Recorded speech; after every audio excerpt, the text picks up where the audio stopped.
Hello everyone, welcome all of you to my channel.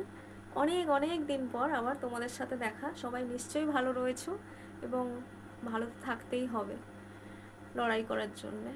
তো আজকের আমি 3 রকম টপিক নিয়ে আলোচনা করব, সবটাই আরআরবি এনটিপিসি গ্র্যাজুয়েট লেভেল এই এক্সামটাকে ঘিরে। সেটা হচ্ছে একটা তো থাম্বনেলে দেখতেই পাচ্ছ যে যাদের 60-এর কম তাদের কি কোনোভাবে চান্স রয়েছে কি আমরা CBT 2 দিতে পারবো। তো এটা বলতে গেলে একটুখানি আমাকে বলতে হবে যে কলকাতা জোনে তো সত্যিকারেরই, কলকাতা জোন কেন, এখন সব জোনেই কম্পিটিশান খুবই বেশি। কলকাতা জোনে কম্পিটিশান খুবই বেশি, একটু সিটটা বেশি অন্যান্য জোনের থেকে বেশি, কিন্তু ওভারঅল সিট দেখলে ভ্যাকেন্সিটা খুবই কম। 5 বছর পরে যেখানে অনেকটা বেশি ভ্যাকেন্সি হওয়ার কথা ছিল সেটা তো অনেকটাই কম। এবার হচ্ছে 60-এর কম, কোশ্চেনটা সবার কাছে একটু আনএক্সপেক্টেড ছিল, কারণ কোশ্চেন মানে আমি কোশ্চেন পেপারের কথা বলছি, অনেকটাই আনএক্সপেক্টেড ছিল, কারণ যেহেতু আগের এনটিপিসি থেকে প্রিভিয়াস ইয়ার্স বা যেই প্যাটার্নে পড়ে যাওয়া হয়েছে সেরকম আসেনি। তো সেটা সবার কাছেই লেগেছে, এবং ওভারঅল এক্সাম যে সবার খুব ভালো হয়েছে এটা কিন্তু নয়। অনেকে বেশি নাম্বার পেয়েছে মানছি, কিন্তু সেটা সংখ্যাটা খুবই কম। 60-এর নিচে পেলে যে চান্স নেই, আশাহত হয়ে বসে থাকার মতো কিছুই নেই, কারণ নর্মালাইজেশন একটা বড় রোল প্লে করে।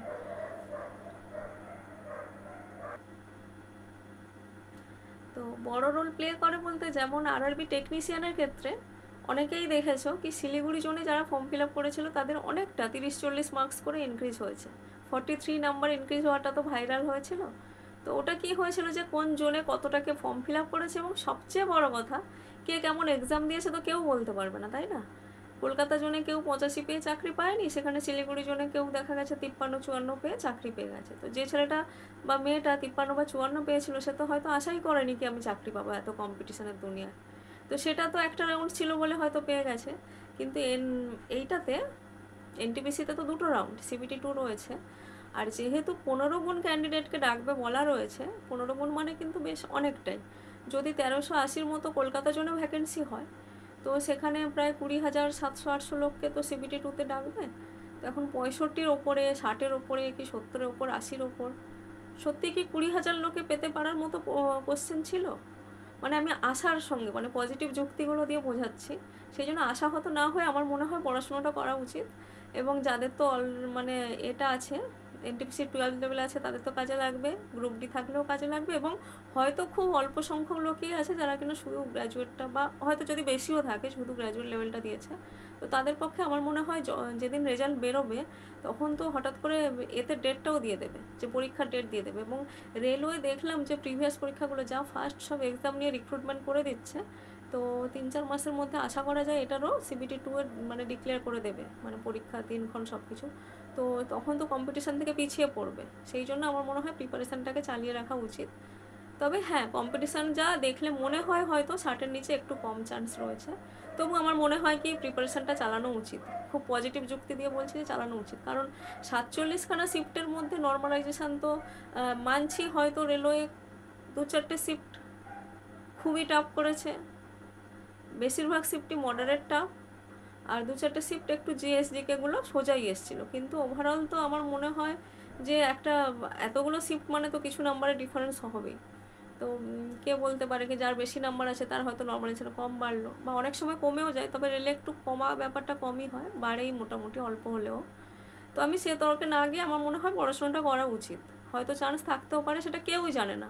আর এই যে র্যাঙ্ক মিন্ত্র বা যেখানেই দেখাচ্ছে ওটা 4 লাখ, 5 লাখ, 6 লাখ কি 10 লাখেরও যদি ডেটা হয়, কি আসে? 58 লাখ ফর্ম ফিল আপ হয়েছিল, 58,40,800 সামথিং।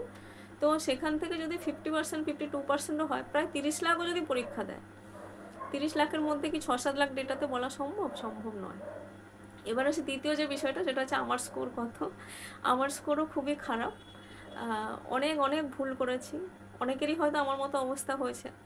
সেটা হচ্ছে আমার স্কোর 54.7। আমিও নিজেও খুবই ডিসঅ্যাপয়েন্টেড ছিলাম এটা নিয়ে, যে এত ভুল কি করে হয়েছে। বাট ঠিক আছে, এটা একটা তো লার্নিং প্রসেস, ভুল হতেই পারে। আর পরীক্ষার হলেই তো ভুল হয় না, অনেকেরই আছে যাদের হয়তো এমনি মকে ভালো হয়, পরীক্ষার হলে ভুল হয়। আমি জানি আমার মতো অনেকেই হয়তো রয়েছে। তো তোমরাও চাইলে তোমাদের মার্কসগুলো, মানে স্কোর যে আনসার কি পড়ে সেটা শেয়ার করতেই পারো। আর তৃতীয় যেটা মোস্ট ইম্পর্টেন্ট, যেটার জন্য আমি আজকে ভিডিওটা বানাচ্ছি, সেটা হলো একটা নতুন জিনিস আমি লক্ষ্য করলাম আমার আনসার শিটে, আমি জানি না এটা আর কারোর সাথে হয়েছে কিনা, কিন্তু তবে আমার দুই বন্ধু তারা কিন্তু বললো তাদের সাথেও সেম জিনিস হয়েছে। অনেকের হয়তো এটা যারা প্রথমবার শুনবে তাদের হয়তো একটুখানি মনে হতে পারে যে বোকা বোকা ব্যাপার, বাট তাও আমি তোমাদের সাথে শেয়ার করছি যাতে তোমাদের আরও কারোর যদি এরকম হয়ে থাকে তোমরা সেটা জানাতে পারো। সেটা হলো যে এই আনসার সেটে কিছু আমার যেরকম তিনটে পুরো মনে পড়ছে, ধরো আমরা যে পরীক্ষা দিয়ে আসি কিছু তো আনসার মনেই থাকে, বিশেষ করে জিকে সিএতে, যে আমি একটা জিনিসের আনসার করলাম বা যে জিনিসটা আমি জানি সেটা তো নিশ্চয়ই ভুল দাগ দেবো না।